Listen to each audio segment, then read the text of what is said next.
Dari negeri di bawah bayu, sambutan Hari Malaysia peringkat negeri Sabah, penghormatan bermakna dan aspirasi semua rakyat Malaysia. Perinciannya kita bersama Jovinia Jim di Kota Kinabalu. Jovinia, teruskan. Ya, Ifa, 30,000 orang dijangka hadir memeriahkan sambutan Hari Malaysia peringkat negeri pada 16 September depan di Padang Merdeka, Kota Kinabalu. Sambutan itu bukan sahaja hari memperingati pembentukan Malaysia, tetapi juga detik merenung perpaduan, kepelbagaian dan keharmonian yang mentakrifkan Malaysia. Pengerusi Jawatan Kuasa Induk Sambutan Hari Malaysia 2025, Datuk Seri Panglima Christina Liu berkata, Hari Malaysia mempunyai makna yang istimewa untuk semua rakyat. Beliau mengulangi bahawa Sabah mempunyai kepentingan sejarah yang penting dalam pembentukan Malaysia. Datuk Christina menyatakan demikian selepas mempengerusikan Mesyuarat Induk Sambutan Hari Malaysia peringkat negeri di Kota Kinabalu. Konvoi Kembara Merdeka Jalur Gemilang KMJG 2025 memasuki hari kelima, tiba di Sipitang sebagai daerah ketujuh dikunjungi. Ketibaan konvoi KMJG 2025 disambut Ahli Parlimen Sipitang, Datu Mat Bali Musa. Ketika ditemui media, Datu Mat Bali berkata program tahunan anjuran Jabatan Penerangan Sabah memperkukuh semangat patriotisme serta memperingati pengorbanan pemimpin terdahulu dalam mempertahankan kemerdekaan.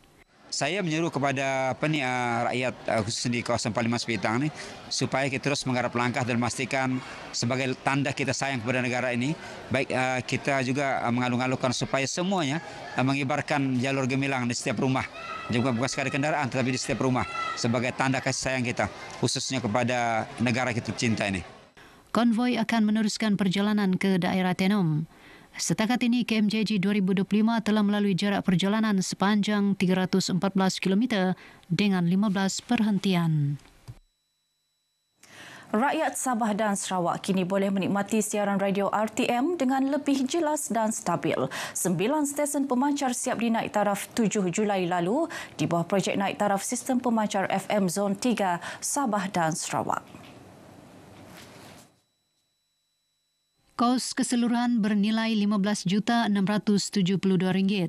Projek meliputi penaiktarafan 6 stesen pemancar di Sabah dan 3 lagi di Sarawak. Timbalan Ketua Pengarah Operasi Penyiaran RTM Ismail Sulaiman berkata, pemancar kini dilengkapi teknologi baharu untuk memastikan siaran bebas gangguan. Projek ini adalah bertujuan untuk menggantikan pemancar sebelum ini. Namun kita ada buat sedikit pengubahsuaian dari segi backup. Di mana sebelum ni kita ada 6+1, sekarang kita ada sistem 3+1, 3+1. Jadi ada 2 tambahan backup lah.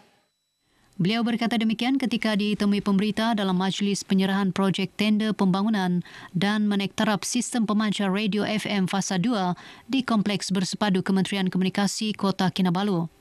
Turut ditambah remote monitoring pada stesen pemancar agar pihak RTM dapat melaksanakan pemantauan jarak jauh dan memastikan siaran sentiasa pada tahap optimum.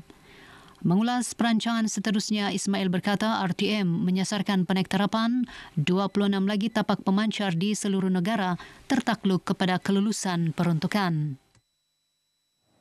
Kereta api Tenom bukan sekadar pengangkutan, sebaliknya warisan hidup yang menyatukan sejarah, keindahan alam dan nadi kehidupan masyarakat pedalaman Sabah.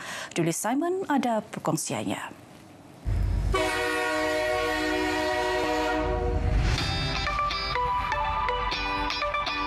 Sebagai satu-satunya laluan kereta api aktif di kawasan pengalaman yang menghubungkan Tenom dan Beaufort menyusuri Sungai Pandas dan hutan tropika sejak era penjajahan British. Uniknya, sebahagian besar landasan masih mengekalkan struktur asal. Laluan ini turut menjadi tarikan pelancong, satu-satunya akses ke lokasi arung jeram popular di Sungai Pandas. Kalau dilihat, kita punya kereta api ini memang yang tahun 70-an. Tetapi sebenarnya ini pula yang disukai oleh pelancong. Pelancong datang kemari, mereka semata-mata naik kereta api yang ini. Karena di negara mereka sudah tidak ada lagi. Sedemikian. Wonderful train. It's a beautiful train ride with the views on the riverside, and it's very natural. And on the other hand, very kind of old, kind of back in time. And I think it's very beautiful. Bagi penduduk setempat, kereta api ini lebih daripada sekadar kenderaan. Ia adalah pengangkutan utama ke sekolah, pasar dan klinik, terutama sebelum wujudnya jalan raya. Perkhidmatan dikendalikan oleh Jabatan Kereta Api Negeri Sabah bermula semula 1 Ogos. Tren beroperasi dari Tenom ke Beaufort pukul 7.30 pagi dan 1 petang dari Beaufort ke Tenom pada 7.50 pagi dan 1.30 petang. Terima kasih lah karena kerjaan dapat urus semua ini. Kita berterima kasih lah betul-betul. Ini sejak kami punya perjalanan pengangkutan kami. Kalau dulu kami memang tidak kereta api. Ada kereta api pun tidak tidak lancar.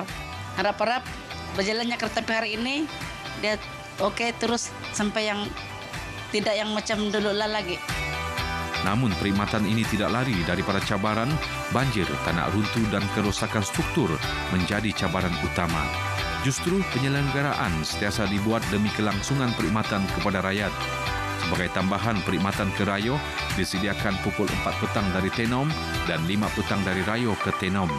Dengan tambang sekitar RM8 sehala, kereta api ini kekal sebagai pilihan ekonomi bagi penduduk dan pelancong. Luli Simon, RTM.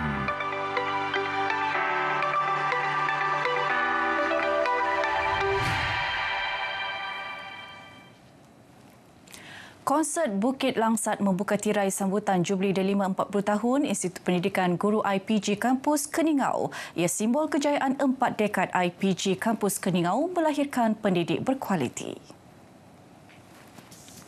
Pembantu Menteri Pembangunan Masyarakat dan Kesejahteraan Rakyat Datuk Flovia Eng berkata konsert ini sekaligus memperkukuh peranan IPG Kampus Keningau sebagai gedung ilmu dan budaya.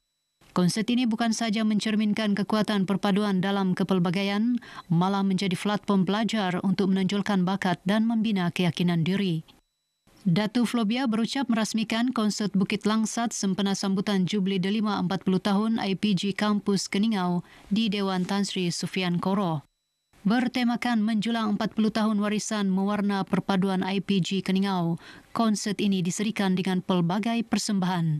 Antaranya nyanyian solo dan duet serta tarian etnik kreatif melibatkan penyertaan dari seluruh IPG Zon Sabah. 2,000 orang dijangka menghadiri Majlis Himpunan Muslimah Tawau esok. Ia sebagai platform menimba ilmu sekaligus mempererat ukhuwah sesama Muslim. Kebersatuan wanita ini perlu kita sentiasa orakkan agar kita dapat memupuk satu semangat suara. Bila kita bersatu, suara kita sebagai wanita, satu kolektif suara yang lebih kuat dan mampu mengangkat isu-isu yang membelenggu golongan wanita ya, seperti keganasan rumah tangga, isu masalah domestik ya, dengan juga begitu juga isu buli di kalangan anak-anak kita. Himpunan Muslimah Tawau julung kali diadakan. Ia merupakan anjuran bersama sebuah badan bukan kerajaan NGO serta penggerak madrasah di sekitar Tawau dan Kalabakan. Program ini diharap dapat melatih kepimpinan wanita agar selari dengan perjuangan berlandaskan prinsip-prinsip Islam dengan asas yang kukuh.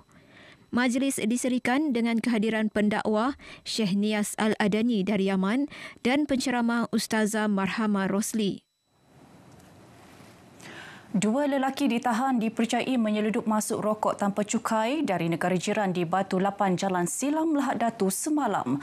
Keseluruhan nilai rampasan dianggara lebih RM2 juta. Kenyataan Komander Pasukan Polis Marin Wilayah 4 Sabah ICP Muhammad Nazri Ibrahim menyebut kedua-dua lelaki berusia 32 dan 38 tahun itu ditahan bersama 2 van yang membawa rokok pelbagai jenama dalam operasi kira-kira 1 pagi. Pemeriksaan ke atas kenderaan menemukan longgokan plastik hitam yang mengandungi lebih 1.62 juta batang rokok. Kes disiasat mengikut Akta Kastam 1967.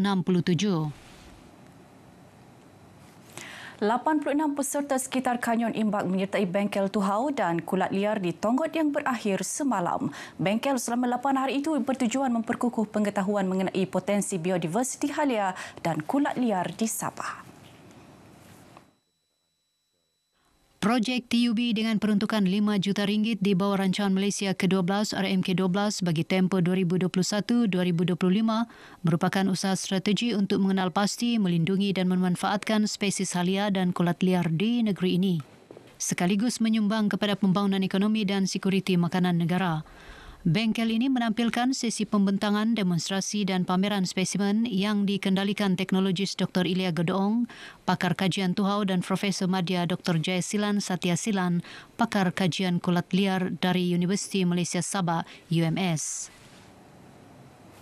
Baik, sekian perkongsian dari Negeri di Bawah Bayu. Kembali bersama Ifah Hazim untuk lebih banyak perkembangan semasa dalam negara. Malaysia Madani, rakyat disantuni. Baik, terima kasih Jovinia.